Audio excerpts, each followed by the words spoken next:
Bismillahirrahmanirrahim. Assalamualaikum warahmatullahi wabarakatuh. Innal hamdalillah nahmaduhu wa nasta'inuhu wa nastaghfiruh. Amma ba'du.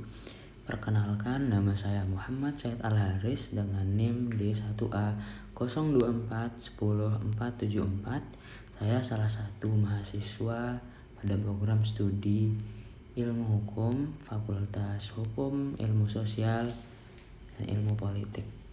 Tujuan saya membuat video ini adalah untuk memenuhi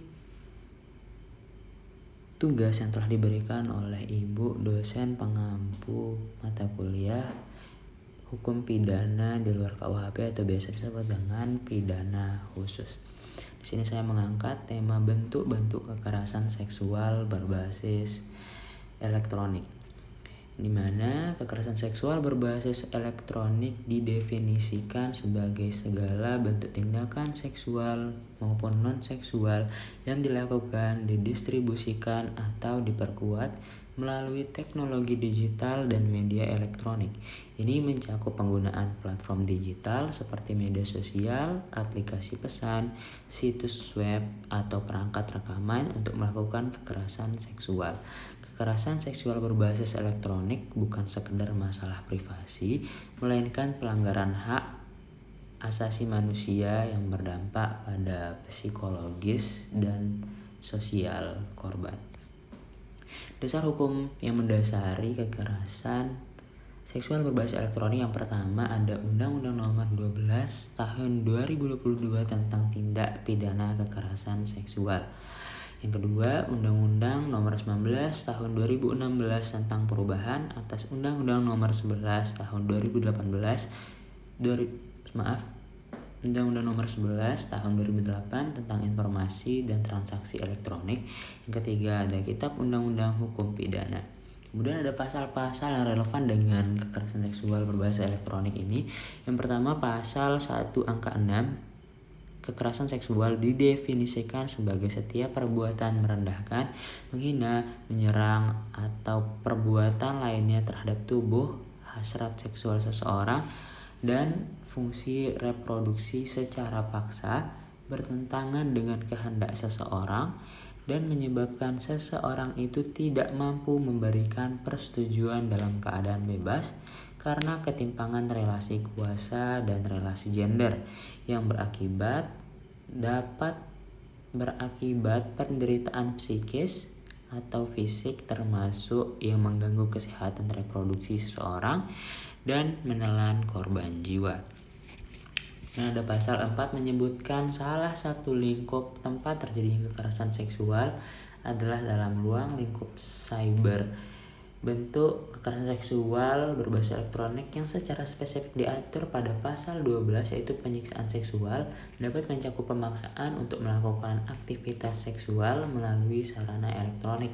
Pasal 13 yaitu kontrol seksual termasuk melarang atau memaksa seseorang dalam aktivitas seksual melalui sarana elektronik. Dan pasal 14 yaitu eksploitasi seksual yang mencakup eksploitasi untuk tujuan seksual melalui sarana elektronik. Kemudian ada pasal 15 tentang pelecehan seksual yang sangat relevan karena menyebut pelecehan yang menimbulkan ketakutan, perasaan tidak aman, dan atau penderitaan psikis yang dapat dilakukan secara verbal dan fisik dan atau melalui sarana elektronik.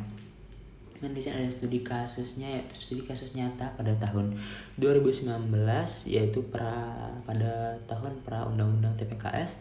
Seseorang pria di Jakarta menyebarkan foto dan video intim mantan pacarnya ke beberapa grup WhatsApp setelah hubungan mereka putus. Di sana korban mengalami depresi berat dan kehilangan pekerjaan. Penetapan hukum saat itu karena sebelum Undang-Undang TPKS pelaku dijerat dengan pasal 27 ayat 1 Undang-Undang ITE tentang muatan kesusilaan, ia dihukum 1 tahun 6 bulan di penjara. Untuk penerapan hukum setelah Undang-Undang TPKS hadir, kasus serupa sekarang dapat langsung dijerat dengan pasal 15 Undang-Undang TPKS tentang pelecehan seksual karena tindakan menyebar materi intim tanpa izin jelas menimbulkan penderitaan psikis dan perasaan tidak aman bagi korban. Hukuman menurut Undang-Undang TPKS untuk pelecehan seksual berat bisa mencapai 9 tahun penjara, lebih berat daripada ancaman maksimal Undang-Undang ITE. Yang kesimpulannya di sini, kekerasan seksual berbasis elektronik merupakan manifestasi kejahatan konvensional yang telah berevolusi dan menginvasi ruang digital dengan dampak yang sama seriusnya, bahkan seringkali lebih luas dan permanen dibanding kekerasan seksual fisik. Berdasarkan analis definisi, bentuk, dasar hukum, dan studi kasus, dapat disimpulkan beberapa poin kritis, di mana 1. Kekerasan seksual berbasis elektronik adalah kejahatan multidimensi. Ini bisa lebih buruk dari kejahatan yang dilakukan di dunia nyata. Yang kedua, Indonesia memiliki landasan hukum yang sudah cukup komprehensif. Tantangan utama terletak pada implementasi, bukan kekosongan hukum. Kemudian terakhir adalah kekerasan seksual berbasis elektronik adalah cermin masalah sosial yang lebih luas lagi. Di sini, kekerasan seksual berbasis elektronik adalah ancaman nyata bagi keamanan dan martabat individu di era digital. Keberadaan Undang-Undang TPKS menjadi milestone penting, namun ia baru merupakan awal dari perjalanan panjang. Keberhasilannya akan ditentukan oleh sejauh mana komitmen seluruh pemangku kepentingan, pemerintah, penegak hukum, perusahaan teknologi, masyarakat sipil, dan masyarakat umum untuk bekerja sama menciptakan ruang digital yang inklusif, aman, dan menghormati hak asasi setiap orang. Tanpa upaya kolektif ini, ruang digital justru akan menjadi medan baru yang subur bagi perpetuasi kekerasan dan ketidakadilan, terutama pada kekerasan dan ketidakadilan seksual. Referensinya di sini Kementerian Pemberdayaan Perempuan dan Perlindungan Anak (KPPA) 2022, Paparan Undang-Undang Nomor 12 Tahun 2022 tentang Tindakan Pidana Kekerasan Seksual, Jakarta, KPPA RI.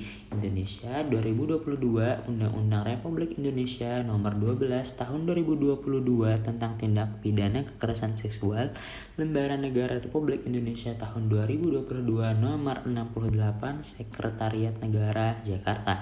Indonesia 2016, Undang-Undang Republik Nomor 19 Tahun 2016 tentang perubahan atas Undang-Undang Nomor 11 Tahun 2008 tentang Informasi dan Transaksi Elektronik, Lembaran Negara Republik Indonesia Tahun 2016 Nomor 251, Sekretariat Negara, Jakarta. Indonesia 2004, Undang-Undang Republik Indonesia Nomor 23 Tahun 2004 tentang Penghapusan Kekerasan dalam Rumah Tangga, Lembaran Negara Republik Indonesia Tahun 2004 Nomor 95, Sekretariat Negara, Jakarta.